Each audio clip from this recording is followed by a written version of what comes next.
சிறப்பா இருக்கு.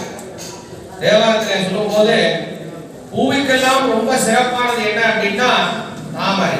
பூவினுக்கு கருங்கலம் பொங்கு தாமரை அப்படிங்கிறார். அது மாதிரி பூக்கெல்லாம் ரொம்ப அழகு என்ன, தாமரை மலர் தான் அழகு. அதுக்கு மேல எந்த புஷ்பத்துக்கு அழகு இல்லை, அவ்வளவு வாசனையா இருக்கு, அவ்வளவு அழகா இருக்குது அப்படின்னு. அது மட்டும் இல்ல, இந்த தாமரை வச்சு நிறைய இடத்துல திருவள்ளுவர் வெள்ளக்கரையில் மலர் நீட்டம் மாந்தர்தம் உள்ளக்கரைந்து உயர்வு அப்படின்னு சொல்றாரு. மகாலட்சுமியுடைய அனுகிரகம் அப்படிங்கிறது ரொம்ப சிறப்பு வாய்ந்தது. மகாலட்சுமி அனுகிரகம் இருந்தாலும் நமக்கு என்ன கிடைக்கும்? நல்ல ஞானம் கிடைக்கும். ஏன்னா பெரிய நான் சொன்னது போல எந்த விஷயமாக இருந்தாலும் மகாலட்சுமி அனுகிரகம் இருக்கணும்.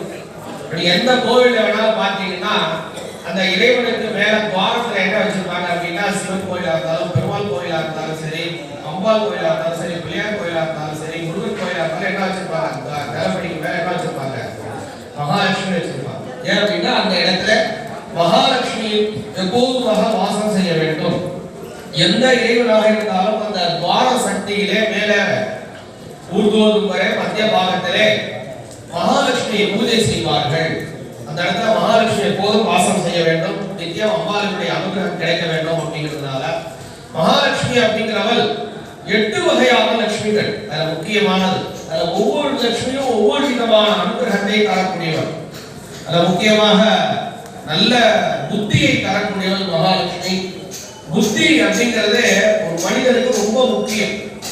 எல்லா சமயத்திலும் ஒரு மனிதனுடன் கூட இருப்பது என்ன? புத்தி. புத்தி இல்லாம எதுவுமே பண்ண முடியாது. எல்லா சமயத்திலும் நம்மளோட அம்மா இருப்பாங்க, இல்ல அப்பா இருப்பாங்க, இல்ல மனைவி இருப்பாங்க, இல்ல கணவன் இருப்பாங்க, இல்ல குழந்தைங்க இருப்பாங்க, கிடையாது. எல்லா இடத்துலயும் நம்மளோட யார் இருப்பாங்க? நம்மளோட புத்தி தான் இருக்கு. அந்த புத்தியை வைத்துதான் நம்ம என்ன பண்றோம்?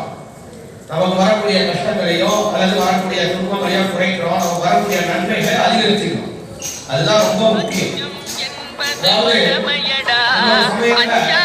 ராஜா வந்து இந்த ராஜாவை பரிபாலனை பண்ணுவதற்கு அவருக்கு நிறைய ஆளுமையாக இருக்கக்கூடியவங்க நிறைய மந்திரிகளை அவர் நியமிப்பார், அமைச்சர்களை நியமிப்பார். அதுக்கப்புறம் சேனைகளை பார்க்கறதுக்காக சேனை தலைவர்கள், சேனாதிபதி, தளபதி எல்லாம் நியமிப்பார். அது மாதிரி ஒரு தேசத்துல ஒரு அமைச்சரை, நல்ல ஒரு முதன்மையான அமைச்சரை நியமிக்கணும் அப்படின்னு அந்த தேசத்துல என்ன பண்றாங்கன்னா நிறைய தேர்வு வைக்கிறாங்க.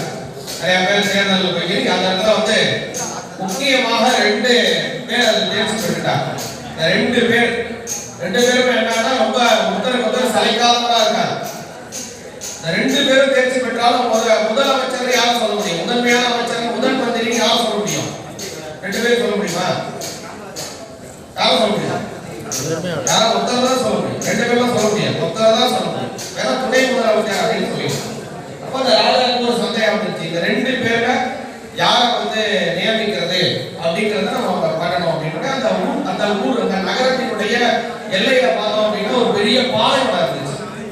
அந்த பாலைவனத்தை தாண்டினா ஒரு சின்ன ஒரு கிராமம். அந்த கிராமத்தை தாண்டினோட அந்த இடத்துல கொண்டு போய் இந்த 2 பேரையும் கொண்டு போய் விட்டுட்டார். அந்த தேர்ச்சி பெற்ற 2 அமைச்சர்களுக்கு தேர்ச்சி பெற்ற 2 பேரையும் கொண்டு விட்டுட்டார். 2 பேரையும் கொண்டு விட்டுட்டு அதை என்ன பண்றாங்க அப்படின்னா, கையில 2 பேருக்கும் ஒரு மூட்டை கொடுக்குறாங்க. அந்த மூட்டையை கொடுத்து என்ன சொல்றாங்கன்னா, அந்த 2 பேரும் அந்த மூட்டையை எடுத்து கொண்டு வந்து நகரத்துல சேர்த்தாங்க. நகரத்துல யாரு சேர்க்கிறீங்களோ அவங்களுக்கு தான் வந்து அடுத்த முதலமைச்சர் அப்படின்ட்டாங்க. ஆனா கையில தண்ணி கிடையாது, கையில எதுவும் காசு கிடையாது, எதுவுமே கொடுக்கல. பாலைவனத்தை கணக்கணும்னா என்ன பண்ணணும்? கையில கொஞ்சம் தண்ணி இருக்கணும், ஏதாவது ஒரு தின்பட்டம். அந்த தின்பட்டத்தை பார்த்தா என்ன வரும்? நாட்டில் கொஞ்சம் எச்சையாவது ஊறும். அப்பதான் நம்ம உடம்புல ஒரு சக்தி கிடைக்கும். ஒண்ணுமே கொடுக்கல. 2 பேரும் ஒரு பக்கமா திசையில வந்துட்டு இருக்காரு. ஒரு நபருக்கு சுத்தமா முடியல. அவர் திறந்து பார்க்கிறாரு, என்ன இருக்குன்னா உள்ள வந்து முறுக்கு இருக்கு. அந்த மூட்டையில என்ன இருக்கு? முறுக்கு இருக்கு. அவர் என்ன பண்ணிடுவாரு? அவரால் முடியாத சூழ்நிலை 2 முறுக்கு எடுத்து சாப்பிட்டாரு. அவரால் உயிர் வாழ முடியும். அந்த முறுக்கை சாப்பிட்டாரு, கொண்டு போய் அரண்மனையில போயிட்டாரு. இன்னொரு வழியா வந்துட்டாரு. 2 பேரும் அந்த மூட்டையை போய் எடுறாங்க. எண்ணி பார்த்தா அந்த ராஜா என்ன பண்ணிருக்காரு, அந்த மூட்டையில 100 முறுக்கு 2 பேருக்கு கொடுத்துருக்காங்க.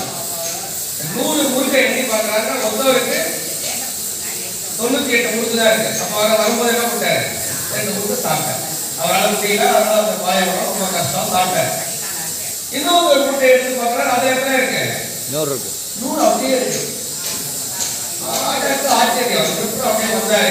ஒன்றை வந்து சாப்பிட்டுக்கணும், ஒன்றை சாப்பிட்டதுனால உயிரோட வந்துருக்க முடியும், இல்லைன்னா பயக்கடைக்கு வந்துருக்கணும். சாப்பாடு இல்லை, எதுவுமே இல்லை, எப்படி வந்து பார்த்தா ரொம்ப ஆச்சரியம் ராஜாக்கு. இருந்தாலும் என்ன பண்ண முடியும்? ரூல்ஸ் தான். யாரு மெடிக்கல் ஃபிட்னஸ் யாருக்கு இருக்கோ, பிசிக்கல் ஃபிட்னஸ் யாருக்கு இருக்கோ அவங்க தான் அடுத்த முதலமைச்சர். ராஜாவுடைய கோட்பாடு. ராஜா தான் நினைச்சிருக்காரு, யாரு உடல் வலுவா இருக்காங்களோ அவங்க வந்து இதை நம்ம தேர்ச்சி பெற்றுப்போம் அப்படிங்கிறது ராஜாவோட எண்ணமா இருந்திருக்கு. அப்போ வந்து எப்படி இருந்தாலும் இந்த இடத்துல யார் ஜெயிக்கிறார்? அந்த 100 குறுக்கு எடுத்துட்டு ஜெயிச்சிட்டாரு. உடனே அவரை முதலமைச்சர் ஆக்கிட்டாங்க. ஆகவே எல்லாருக்கும் ராஜாவுக்கு ஒரு சந்தேகம், இவர் எப்படி ஜெயித்தாரு?